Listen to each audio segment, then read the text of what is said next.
గురక పెట్టి నిద్రపోవటాన్ని మనలో చాలామంది గాఢ నిద్రకు సంకేతంగా భావిస్తూ ఉంటారు.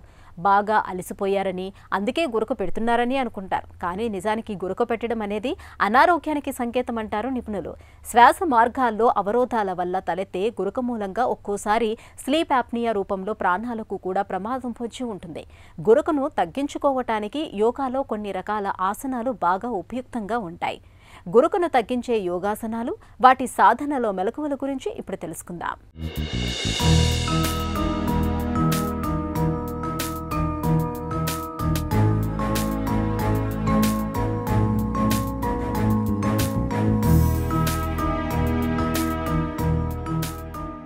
ఈనాటి కార్యక్రమంలో గురక సమస్యకి యోగాసనాలతో ఆరోగ్యం, ఇందులో భాగంగా ధనురాసనం, భ్రామరీ ప్రాణాయామం ఇవి చాలా అద్భుతంగా పనిచేస్తాయి. చాలామంది నిద్రపోయినప్పుడు విపరీతమైనటువంటి గురక పెడుతూ ఉంటారు. ఎంత గురక పెడుతూ ఉంటారంటే ఇంట్లో ఏమన్నా బుల్లెట్ ఏమైనా నడుపుతున్నారా, స్టార్ట్ చేశారా, వాహనం ఏమైనా ప్రయాణిస్తుందా అన్నంత విపరీతమైనటువంటి గురక పెట్టేయడంతో చుట్టుపక్కల ఎవరు కూడా నిద్ర పట్టకుండా వాళ్ళు లేచి దూరం వెళ్ళిపోయిన సందర్భాలతో ఇంట్లో వాళ్ళైతే ఒక సమస్యగా బాధపడి ఏం చేయాలో పాలుపోక ఇబ్బందులు పడుతున్నటువంటి సందర్భంలో చాలామంది మా దగ్గరకు వచ్చినటువంటి వాళ్ళు ఈ గురక సమస్య నుంచి పూర్తిగా నివారింపబడి ఎంత గాఢమైన నిద్రలో ఉన్నప్పటికీ కూడా ఈ గురక సమస్యను తగ్గించేటటువంటి కొన్ని ప్రత్యేకమైన ముద్రలు, ప్రాణాయామాలు, ఆసనాలు ఇవన్నీ కూడా ఉన్నాయి. దీనికి ప్రధానమైనటువంటి కారణం మరి ఒబిసిటీ, బరువు ఎక్కువగా పెరిగిపోవడం. తద్వారా ఈ గురక సమస్యకి వాళ్ళు లోనవుతూ ఉంటారు. ఊపిరాడడంలో ఇబ్బంది, ఆగి ఆగి తీసుకోవడం. మరి ఇట్లాంటి వాటికి యోగ చికిత్స, యోగాసనాలు చాలా అద్భుతంగా పనిచేస్తాయి. అందులో భాగంగా ఈరోజు మనం తెలుసుకోబోతున్నాం ధనురాసనం మరియు భ్రామరీ ప్రాణాయామం. ఇప్పుడు వాటిని ఏ విధంగా చేయాలో చేసి చూద్దాం. ముందుగా సుఖాసనం నుంచి దండాసన భంగిమకి రావాలి. ఇప్పుడు ప్రశాంతాసన భంగిమ మీదుగా బోర్లా తిరిగి పడుకోవాలి.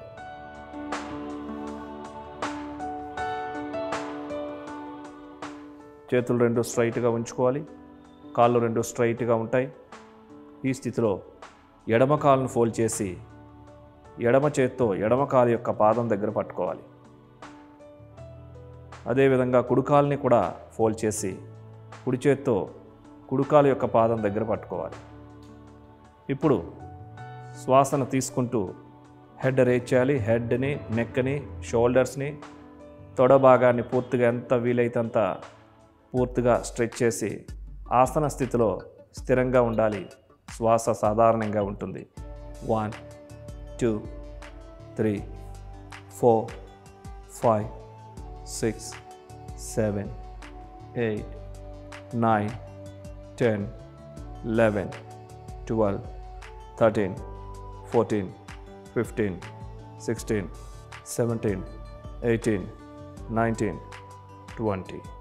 ఇప్పుడు నిదానంగా యథాస్థానానికి వచ్చి రెండు చేతులతో కాళ్ళను రిలీజ్ చేసి మకరాసన భంగిమలో ఉండాలి.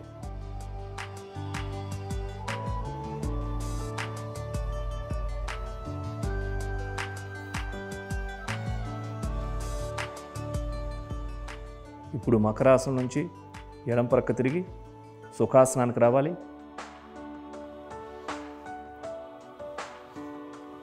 ఇప్పుడు భ్రామరీ ప్రాణాయామం చేద్దాం. వజ్రాసనం భంగిమకి రండి.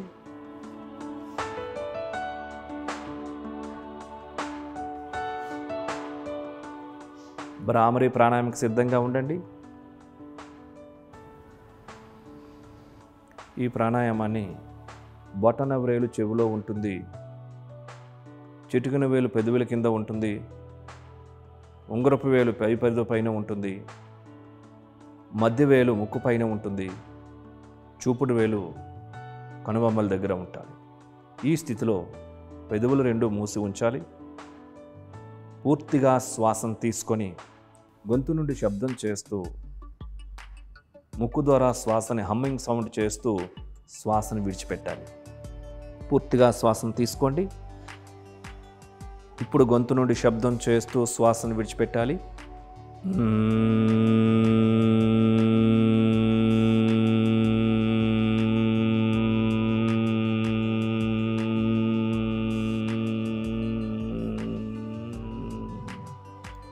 మరొకసారి శ్వాసను తీసుకోవాలి.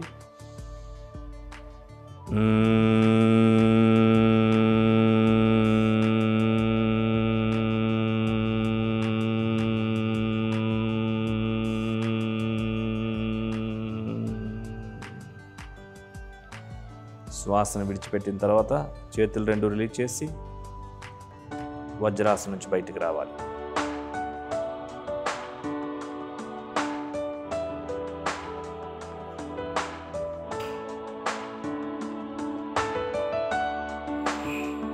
చూశారు కదండి, ఈ గురక సమస్యకి ఈ ధనురాసనం, ఈ భ్రామరీ ప్రాణాయామాలు మీరు 21 రోజుల నుంచి 41 రోజులు మీరు అభ్యాసం సాధన చేస్తే మీకు మంచి ఉత్తమమైనటువంటి ఫలితాలు కనిపించడం అనేటువంటిది మీరు ప్రాక్టికల్గా ఎక్స్పీరియన్స్ చేస్తారు. కొంతమంది ఈ ధనురాసనాన్ని చేయలేకపోతూ ఉండొచ్చు. అలాంటప్పుడు అర్ధ ధనురాసనం అంటే ఒక్కొక్క కాలుతో ఒక చేత్తో చేసేటటువంటిది. ఇట్లా ఒక్కొక్క సైడు ఒక 5 టైమ్స్ ఇట్లా చేస్తూ వీటితో పాటుగా ఈ భ్రామరీ ప్రాణాయామాన్ని సుమారుగా 10 to 30 టైమ్స్ మీరు చేసినట్లయితే మరి వోకల్ కార్డ్స్ కానీ ఈ బ్రీతింగ్ సిస్టమ్ కానీ ఇవన్నీ కూడా బాగా ప్యూరిఫై మరి ఈ రకమైనటువంటి సమస్యను మీరు చాలా సులభంగా నయం చేసుకోవచ్చు. వీటితో పాటుగా ఇంకొన్ని సూర్య నమస్కారాలు, ఇంకొన్ని పాదహస్తాసనం టు ఊర్ధహస్తాసనం ఇట్లా ప్రత్యేకమైనటువంటి కొన్ని ఆసనాలు, ప్రాణాయామం, ఆహార సమ్మేళనంతో కూడినటువంటి ఒక క్రమమైన పద్ధతితో మీరు ఈ సాధన చేసినట్లయితే ఒక పక్క వెయిట్ తగ్గించుకుంటూ ఒక పక్క మరి లంగ్స్ కెపాసిటీని చక్కగా పెంచుకుంటూ మరి ఈ బ్రీతింగ్ ఎక్సర్సైజ్లు ఇవన్నీ కూడా మరి పూరక, కుంభక, రేచక, శూన్యక ఈ రేషియోని ఫాలో అవుతూ మీరు ప్రాణాయామం చేసినట్లయితే 21 రోజుల్లోనే ఆ యొక్క గురక తగ్గిపోవడం అనేటటువంటిది మేము ప్రత్యక్షంగా గమనించాం. కాబట్టి అట్లాంటి సమస్య ఉన్నటువంటి వాళ్ళు ఈ యోగ సాధన చేసినట్లయితే మీరు సులభంగా ఆ రకమైన సమస్య నుంచి బయటపడవచ్చు.